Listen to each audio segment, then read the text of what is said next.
2024, what to expect next. First, a late Happy New Year. Here I wanted to discuss 2024.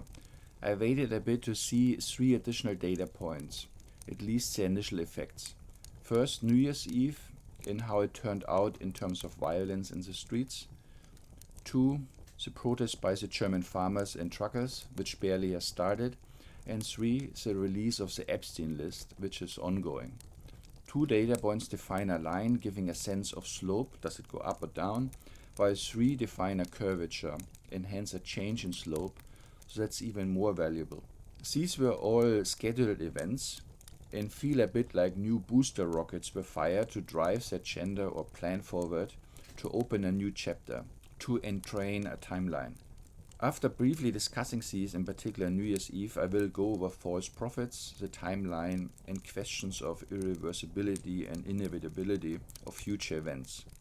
For instance, have we reached a tipping point of no return? So what's the significance of these events? These 3 data points I mentioned clearly signal upcoming chaos, orchestrated chaos, along with numerous military conflicts ready to explode. Specifically, New Year's Eve didn't lead to a full-blown loss of control of the security services in Germany and in some European countries. But on videos we saw massive crowds of illegal immigrants in Milan, and fireworks, rockets, being aimed at buildings, people, police and ambulances. There was no respect anymore for the German state and its people by this massive group of people, thousands of miles away from home, no prospects, no acceptance, traumatized by wars, ready to rock. This is what a tipping point or phase transition in physical systems looks like. In physics, as I understand it, there are models to describe the onset of magnetism, describing materials as a lattice of spins on atoms. Increasing the coupling strength or decreasing the temperature, the system goes from disordered non-magnetic to ordered, spontaneously magnetized, crossing a critical point. At that point, fluctuations in the alignment of spins on these atoms reach all length scales, spreading out in the whole system. Or consider a random network, like a social network. Now each node in this network, like a person, receives inputs from all its connected nodes, and when a certain threshold is reached, the mode goes over to an activated state.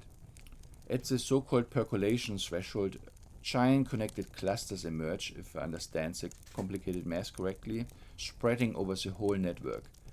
Such spontaneous, large assembles of people demonstrate such immense spatial fluctuations or clusters, even if nothing major happened. A similar thing we saw in 2015 when Germany opened its borders and massive influxes of migrants entered Germany. For any astute observer, this meant the near end of Germany. A country which cannot or will not defend its borders is not a viable country anymore. It's like a sick deer which does not escape from the predator, but just stands there and gets ripped apart. Such large fluctuations you saw back then too. There was this poor Syrian migrant boy who apparently drowned in the Mediterranean Sea and was washed ashore in Greece. This picture and Trump's tweets about Muslim bans entering US in 2017 went viral. These are massive long-range correlations or fluctuations on social media networks. Will there be a big cataclysmic event? Will it be inevitable, unavoidable? Will there be a point of no return? The real problem is that whatever happened over the last 3 years cannot simply be undone. The huge displacement of populations by illegal immigrations alienated without prospects will likely not lead to anything good and could easily be ignited by distributing pictures of Prophet Muhammad or simply by cutting down financial support for these groups. What would happen to those millions of young traumatized men? There could be drastic budget cuts or farmer protests or people not paying taxes anymore. Also the injections and the restrictions of liberties by large parts of the population in healthcare, by the police, in schools, etc. would need to be carefully worked through with numerous consequences, but this will likely not happen. Hence, I do not think we will smoothly drift into the fifth dimension in a golden peaceful era. No one can manifest those problems away. What about a timeline? When will it happen? Well, we saw large amounts of movies coming out over the last few years, and in particular recently, telling us what's planned for us. The Purge, How It Ends, quite a good movie actually, Resident Evil, The Walking Dead, Stranger Things, Leaves the World Behind, produced by Barack Obama, and Civil War coming to a movie theater near you in 2024. This broadly points to 2024. We see the elites building massive underground bunkers such as Mark Zuckerberg on Kauai, one of the Hawaiian islands, so they're clearly preparing. We see massive construction site underground or in mountains, for instance in the Gotthard Tunnel in Switzerland, which won't fully open up until September 2024. What a coincidence. Such huge, expensive civilian projects are perfect cover for building and funding bunkers for the elites. Similarly, financial aid to the Ukraine or some other conflict area or to some developing country are all ideal ways to launder money for hidden agendas. Furthermore, the government of Israel received last year gene-edited red cows, so-called red heifers from Texas, to be used likely in spring or early summer 2024 for their purification ceremony to build the third temple in Jerusalem to welcome the arrival of the Messiah and the start of the Armageddon. Note this Messiah is not Jesus Christ in the Jewish Bible. Jesus is more like an antichrist figure. According to certain end-time cults, the Muslims in Europe will destroy the Christians, helping Israel to come out as a winner at the end. Furthermore, Alexander Laurent mentions in his book November 8th, the US presidential election is on November 5th in 2024. This will likely not happen anymore. The legal list predicts that all is over in 2025 and not with a good ending. Heiko Schöning tells us that likely nothing will happen until spring 2025 after the US election. This is likely just a diversion, a false lead to hope for something while not paying attention to key events unfolding right now. Furthermore, Alois Illmeyer, a German seer, predicted World War III to start in summer after massive riots with an invasion of Germany by Russia, followed by a 3-month war and 3 days of darkness. Again, this would point to the beginning of November for this last event. Also, no particular year was mentioned. So a lot points to this year getting very, very chaotic and problematic. Why likely? I still don't see all this unavoidably happening or playing out this way. If people don't go to wars, there won't be wars. If supply chains and financial systems break down and people stick together, help each other in small communities, independent of the government, this might be a way forward. However, that will include defending our way of life to hostile forces imported already into our countries.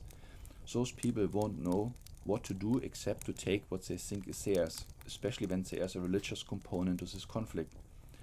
But this does not even include weather manipulation, earthquakes, volcano eruptions, 5G radiation, alien attacks and other ways to make life miserable. 2 other things. People will be fragmented, which will keep them from working together. Others will believe all this is meant to be, hence unavoidable, and God's punishment, and not act to do anything or just give up when it gets hard. The misguiding is done by false prophets. Some German patriots of the older generation will follow William Tell or hope for a mighty German emperor or king or Putin. Spiritual people will meditate and hope for the opening of the 5th dimension and the start of the golden era. The resourceful will hide in their prepped houses and bunkers. Religious people will be guided by the book of Revelation and see all this as punishment by God. More modern people will follow Alexander Laurent and hope to escape the matrix or survive it by wrapping computers into aluminum foil. US patriots will hope for Donald Trump to save them, or the more academic ones for Robert F. Kennedy Jr. to save them from vaccines.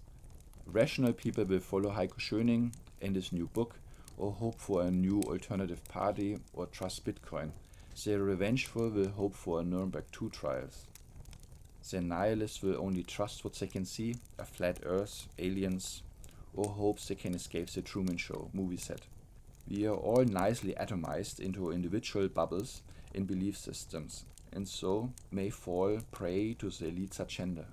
Don't I believe the sayers, prophets, and the Bible? No, first the Bible. All three major religions, Judaism, Christianity, and Islam, have the same Abrahamic origin, roughly 2000 years before Christ. The Old Testament is largely shared, and even Christ appears in all. As God's Son in Christianity, as an Antichrist Messiah in Judaism, and is just another prophet in Islam. Of course, in the latter, Muhammad is the last and most important prophet. So what religion is right then? And what about the people who lived on earth before Abraham or Christ, or in different parts of the world? When was the New Testament written? Roughly 100 to 300 years after Christ. This is like us writing a book about 18th century events. This was largely done under Roman Emperor Constantine, who made Christianity the main religion, which he put on top of pagan beliefs, who lived close to nature, celebrated winter solstice with evergreens and small presents, to wish for days becoming longer again, which became Christmas. If Christ really lived, he was likely born in spring, not winter. The Christian holidays are meant to distort the pagan celebrations. So influential people in the Roman Empire made the New Testament. How odd. As they crucified Christ, it's a traditional Roman punishment. What then followed were endless crusades, inquisition, burning of witches, and wars between the major religions, which have the same origin, divide and conquer, the old Roman ruling principle in action. Nostradamus, Alois Illmeyer, and others are all scams. They're all psyops, long cons. No one can see the future unless you are on the inside and you are planning it. That's how the con works. Same with Alexander Laurent. All these people want to make us believe that the unfolding events are inevitable, which they are not. We are just falling for the playbook of the elites. So you can see the playbook of the elites very nicely. Klaus Schwab could just pick up the phone and stop all the wars. Many political leaders are young global leaders from his program. There are many layers of truth, and you can often go through many of them, but then get stuck in one. Often they have to do with taboo topics, such as religious beliefs. So for instance, Alexander Laurent, I think, is right about a lot of things, about the psyops, about the meaning of the religions, but ultimately he sells the same hopium, just in a more modern and cooler way, that we are all eternal beings living in the seventh dimension. Some events to keep an eye out, so you understand how far we progress down the path of the elites. These include riots, military conflicts in the Mediterranean Sea, potentially terrorist attacks on US cities, building of the Third Temple, and of course Russia moving west. To avoid all this, again, we shouldn't simply react rashly, but collaborate, ponder our options and their consequences. Here the thriller Seven from the mid-1990s comes to mind, where a seasoned and a rookie detective try to apprehend a serial killer who enacts the 7 deadly sins and so is a religious fanatic.